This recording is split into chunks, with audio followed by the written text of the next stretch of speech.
4.2 प्रश्नावली चल रही है, उसका अगला प्रश्न करते हैं हम।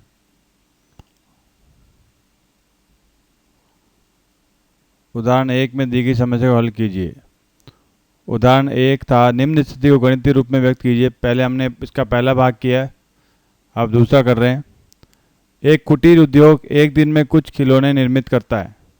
प्रत्येक खिलौने का मूल्य 55 में से एक दिन में निर्माण किए गए खिलौनों की संख्या को घटाने से प्राप्त संख्या के बराबर है। किसी एक दिन कुल निर्माण लागत 750 रुपये थी। हम उस दिन निर्माण किए गए खिलौनों की संख्या ज्ञात करना चाहेंगे। तो खिलौनों की संख्या को मान लेते हैं x। प्रत्येक खिलौने का मूल्य 55 में से एक दिन में निर्माण किए गए खिलौनों की संख्या को घटाने से प्राप्त संख्या के बराबर है। ठीक है, प्रत्येक खिलौने का मूल्य, तो खिलौनों की संख्या है x और कुल निर्माण लागत है 750 रुपये एक दिन की। तो इसका अर्थ क्या हुआ कि कुल निर्माण बराबर कुल निर्माण लागत बराबर होगी खिलौनों की संख्या गुणा एक खिलौने का मूल्य। ठीक है, खिलौनों की संख्या को हमने x ले लिया। एक खिलौनों का जो मूल्य है वो कह रहा है 55 में से एक दिन में निर्माण किए गए खिलौनों की संख्या को घटाने पर। तो एक दिन में निर्माण किए खिलौनों की संख्या x है, तो 55 में से x को घटाएंगे तब हमें मूल्य प्राप्त होगा, और ये किसके बराबर है? 750 के बराबर है। तो ये समीकरण हो गई x गुणा 55 माइनस x बराबर 750। ये हो जाएगा 55x माइनस एक्स स्क्वायर बराबर 750, या फिर minus x square plus 55x minus का 750 बराबर 0। इस समीकरण को यदि मैं माइनस से गुणा कर दूं तो ये प्लस हो जाएगा, ये माइनस हो जाएगा, ये प्लस हो जाएगा। ये समीकरण बदल के यूँ बन जाएगी x square minus 55x plus का 750 बराबर 0। अब हमें पता है कि 750 ये गुणा है, तो इसका गुणांक क्या है? एक्स स्क्वायर का गुणांक 1 और अचर पद क्या है? 750। तो दो संख्याओं का योग वो होगा x का गुणांक, माइनस का 55 चाहिए और गुणा चाहिए 750। तो 750 कब आएगा?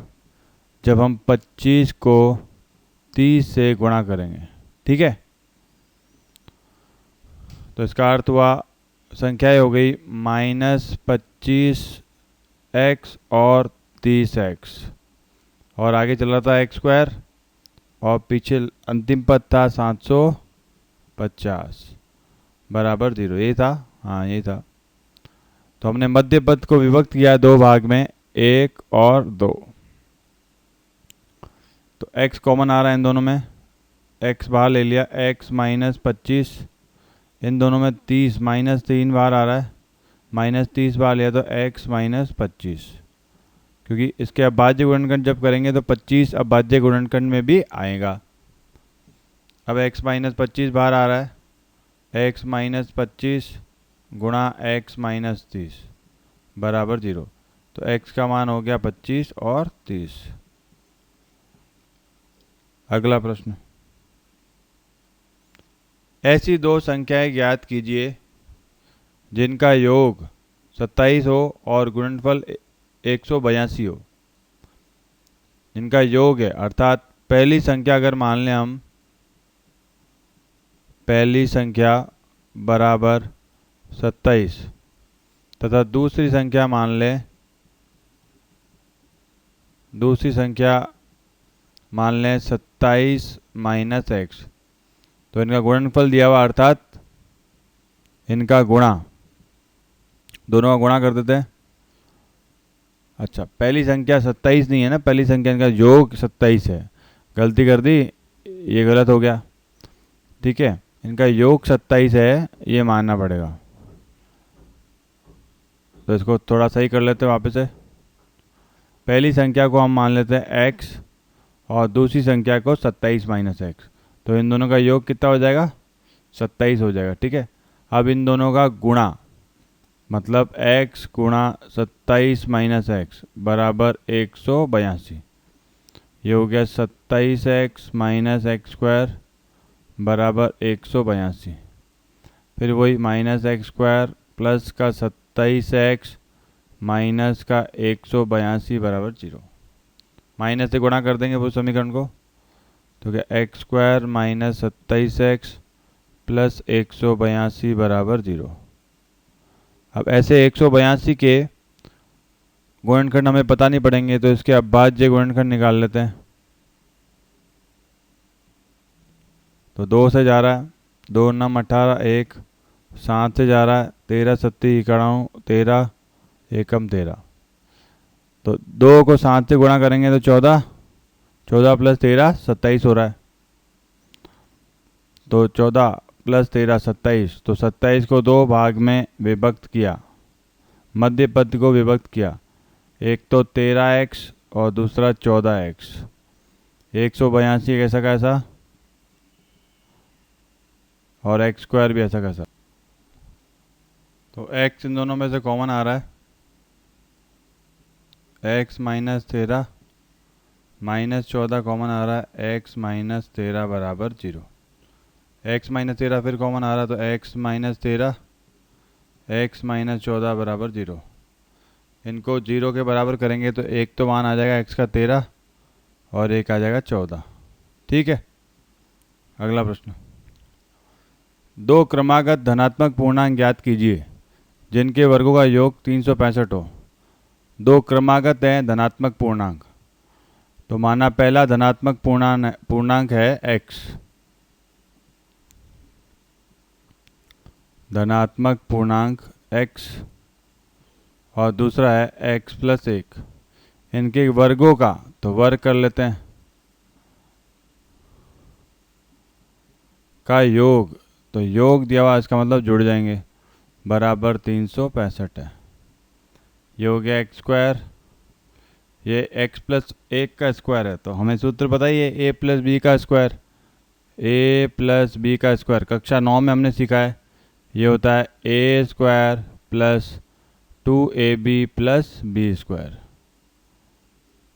ठीक है। ये लगा रहा हूँ मैं, a स्क्वायर x की जगह a की जगह x है, plus 2ab plus B square बराबर 365। एक्स स्क्वायर और एक्स स्क्वायर हो गया 2x square plus 2x plus 1 minus 365 बराबर 0। 365 प्लस का यहाँ आ गया, माइनस हो गया। 2x square plus 2x minus का 364 बराबर 0। अब ये समीकरण पूरी 2 से विभाजित हो रही है, तो 2 से विभाजित कर देते हैं, बटा 2 बटा 2 बटा 2 बटा 2। 2 एकम 2, 2 एकम 2, 2 से काटेंगे तो 2 एकम 2, 2 अट्ठे 16, 2 दूनी 4, 0 बटा 2 तो 0 ही होता है। तो समीकरण बदल के ये बन गई x square plus x minus का 182 बराबर 0। ये अभी हमने हल किया था 182 वाला प्रश्न, ये तो इसके जो गुणनखंड है वो इसी प्रकार होंगे 14 और 13, पर उसको जोड़ने की बजाय घटाना पड़ेगा। 14 माइनस 13 1 होता है, तो इसको मैं कर देता हूँ 14x प्लस का माइनस का 13x। 14 में से 13x गया, x आ गया, ठीक है।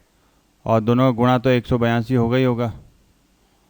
एक्स स्क्वायर प्लस x बाहर आ गया, x प्लस 14 माइनस 13 बाहर आ गया, x प्लस 14। 0 करेंगे बराबर, तो एक मान आ जाएगा x बराबर माइनस 14, ये संभव नहीं है, और एक आ जाएगा x बराबर 13। तो 13x का मान हो गया, तो x प्लस मान का हो जाएगा 14। तो इसका अर्थ हुआ धनात्मक पूर्णांक क्या हो गए, एक तो 13 और दूसरा 14। ये हमारे उत्तर हो जाएगा। अगला प्रश्न, एक समकोण त्रिभुज की ऊंचाई उसके आधार से 7 सेंटीमीटर कम है।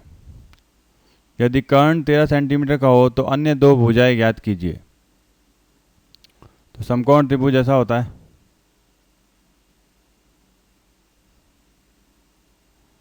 यहाँ पे समकोण हो गया, ऊंचाई इसके आधार से 7 सेंटीमीटर कम है। यदि कर्ण 13 सेंटीमीटर तो अन्य दो भुजाएं ज्ञात करो।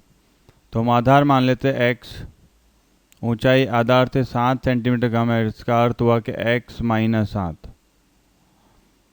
कर्ण 13 सेंटीमीटर का है तो कर्ण 13 का हो गया। अब हमें पता है कि समकोण त्रिभुज के अंदर एक प्रमेय का उपयोग करते हैं हमेशा, और वो प्रमेय होती है पाइथागोरस प्रमेय। पाइथागोरस, या फिर इसको बोलते हैं हम बोधायन प्रमेय। बोधायन ऋषि हुए थे हमारे यहाँ, उन्होंने भी इस प्रमेय के बारे में कहा था, पर कुछ अलग ढंग से कहा था, और पाइथागोरस ने उसको कुछ अलग ढंग से कहा। प्रमेय बराबर ही है, प्रमेय सेम है। प्रमेय है कर्ण का स्क्वायर, कर्ण का वर्ग बराबर लंब का वर्ग प्लस आधार का वर्ग, ये प्रमेय है। तो कर्ण का वर्ग है 13 का वर्ग, लंब का वर्ग अर्थात x माइनस 7 का वर्ग, और x का वर्ग। अब a माइनस बी का सूत्र बताइए, a माइनस बी का whole square, a minus B का होल स्क्वायर बराबर होता है a square minus 2ab plus B square. ये भी कक्षा 9 का सूत्र है।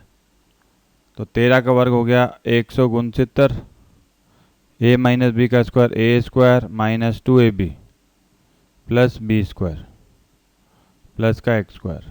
ठीक है, 169 यहाँ का यहाँ, एक्स स्क्वायर और X square 2x square minus का 14x प्लस का गुण 50। जीरो यहाँ कर दे, 169 को दाएं पक्ष में भेज दें, तो प्लस का 169 कितना हो जाएगा, माइनस का 169। तो 0 बराबर 2x square minus 14x minus का 120। अब ये समीकरण में 2 से विभाजित हो रही है, तो बटा 2 बटा 2 बटा 2 बटा 2। तो 0 हो गया, 2 बटा 2 1 हो गया, 7 हो गया, 120 का आधा 60 हो गया, तो माइनस का 60। दो संख्याएं जिनका गुणा 60 हो और योग माइनस 7 और माइनस 60, 12 पंजे 60। तो इसका अर्थ हुआ x square minus 12x plus 5x minus 60 बराबर 0। तो x common x minus 12 plus 5 common x minus 12 बराबर 0। तो x का मान एक आ जाएगा 12 और एक माइनस 5। ये मान संभव नहीं है, तो 12 हो जाएगा। उत्तर क्या हो गया, 12। तो 12x का मान हो गया, तो दो भुजाएं, एक 12 हो जाएगी और दूसरी 12 माइनस 7 अर्थात 5 हो जाएगी।